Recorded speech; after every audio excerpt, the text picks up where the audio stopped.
This is Red Eye for On the Red and our tape log coming to you with another edition of Movie Reviews and Observations 114.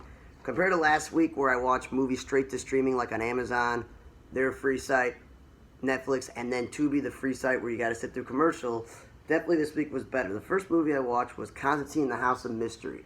And supposedly it basically left off from where the end of the last DC movie that was all in continuance of them trying to fix the world and hit the consequences. And, having Spectre in there was interesting because he's an interesting character. Having Etrigan the Demon in there was interesting. Having Zatanna in there was interesting. The whole movie is him living his nightmare over and over, like Groundhog's Day, where he dies every single time in his house with his loved ones killing him over and over and over and over and over and over. And he's got to figure out a way to do it. My issue is that the Public Library of Skokie vendor says to me at the back of the movie that it's 76 minutes. And I'm like, you know what?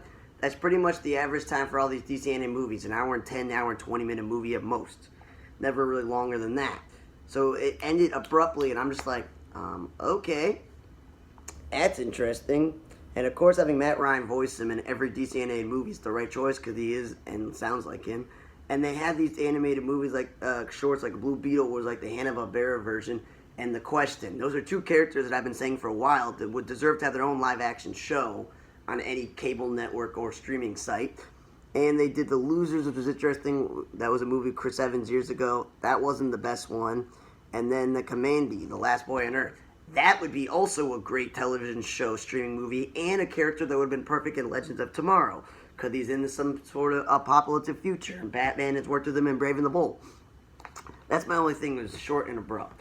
Then I watched the movie Percy for Goliath, and I will say this, Christopher Walken did a hell of a job acting. He really sold this role, this whole entire movie. Zach Braff, who I'm a huge fan of as an actor and director and writer, and my fellow Jew from Scrubs, and the Christina Ricci was also okay in the movie.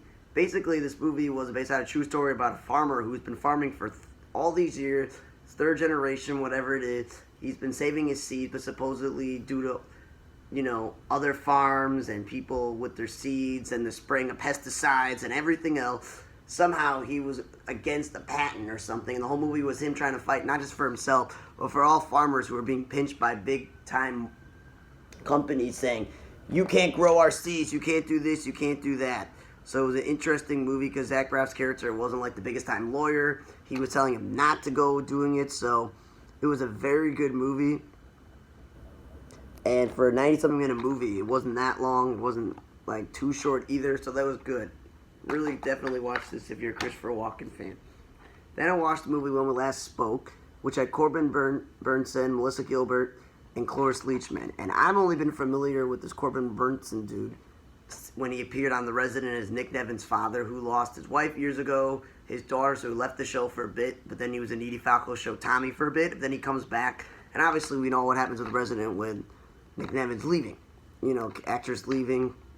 Emily Van Camp. The thing is, I never know this guy, but he's in this movie. It's like a dove, age-appropriate movie, so kids can watch it, and you're just like, okay. So Melissa Gilbert's his wife, they're farmers, and you're confused in the movie if it's like the daughter or the daughter-in-law drops off her kids because she wants to go back to being a singer while her husband's in Vietnam and leaves her with the grandparents. You have to figure it out eventually in the movie that it's not even her parents. She drops her off at the in-law. Then you gotta throw Cloris Leachman as a dying old lady in the movie because her son doesn't want to take care of her. So the other son, but then you find out, wait, is Melissa Gilbert her daughter or daughter-in-law? It's a little bit confusing. And these kids. So you're like, is the movie about these grandchildren raising these kids, dealing with the old lady?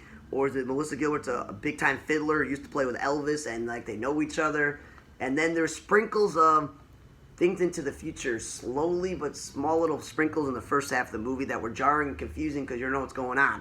Toward the second half of the movie, you could tell that it was about the two girls when they're adults in the future, so it made sense in the future. It made sense towards the end of the movie, but the beginning of the movie was a little bit confusing. I thought it was overall an okay movie, age-appropriate, not the world's greatest written movie, but pretty well acted. And I suggested because it's barely an hour and 40 minutes, all the kids can watch it.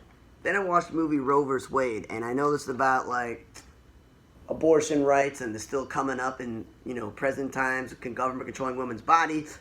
I am pro-choice as a Jewish person, and I know in this religion that women have the right to choose what they want to do with their bodies. The government should not be making that decision. That's between the woman and the doctor. Not here to do a political campaign, But yeah, this movie, written by Nick Loeb, produced by him, directed by him, I felt like he did way too much. The movie was almost 2 hours long. It kind of dragged on for a bit, and you're just like, you know what? Maybe someone else should have written the movie or directed it or produced it, and he could have still been in the movie. Jamie Kennedy was in it. Stacey Dash was in this movie. Joey Lawrence. And again, Corbin Burnson, John Schneider, Jon Voight, Robert Davi, you name it. There were so many people in this movie. Stephen Gutenberg was in it for a movie. Greer Grammer, Lucy Davenport, Wade Williams. There's so many people in this movie. And a little bit confusing who's on what side. Because Stacey Dash is playing some woman who's this black woman from Harvard, is a doctor. On the side of Joey Lawrence playing a lawyer. They're showing all the Supreme Court justices, which John Schneider was one of them. Corbin Burnson and Robert Davi from Stargate Atlantis, he was in there. And Jon Voight being someone on the thing. And then you have Nick Loeb on the side of other people who are saying that it's a good thing and all this other stuff. And they showed real-life clips and interviews with other people, and there was information on the screen.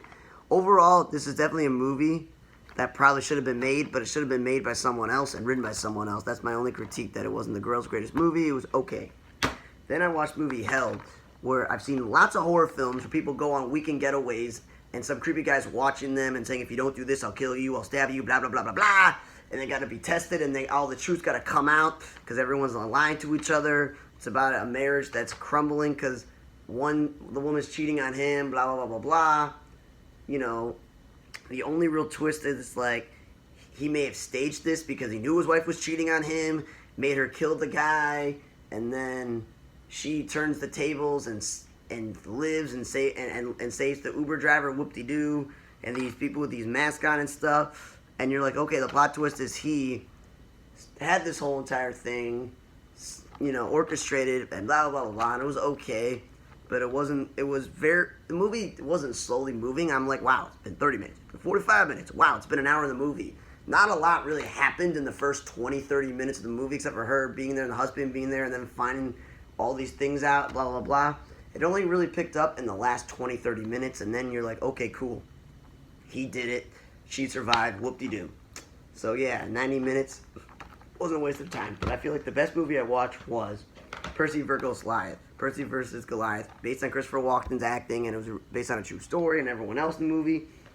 Despite the flaws in the When We Last Spoke, which is age-appropriate kids movie, I thought that was probably second best. I'm putting Constantine third best because it was abruptly ending and it wasn't the world's greatest DC animated movie. And then Held was basically a horror film I've seen many times before. And Roe vs. Wade, the only positive thing is they got so many actors that you're familiar with when watching various television shows and movies. You're like, cool, I understand. I'll call it. Because you weren't sure if this movie was against the government controlling the people or the religious people. I don't know. It was a little bit way too confusing. But thanks for listening to another edition of Movie Reviews and Observation number 114. For On the Radar Today blog, I'm Radar. See you guys next time.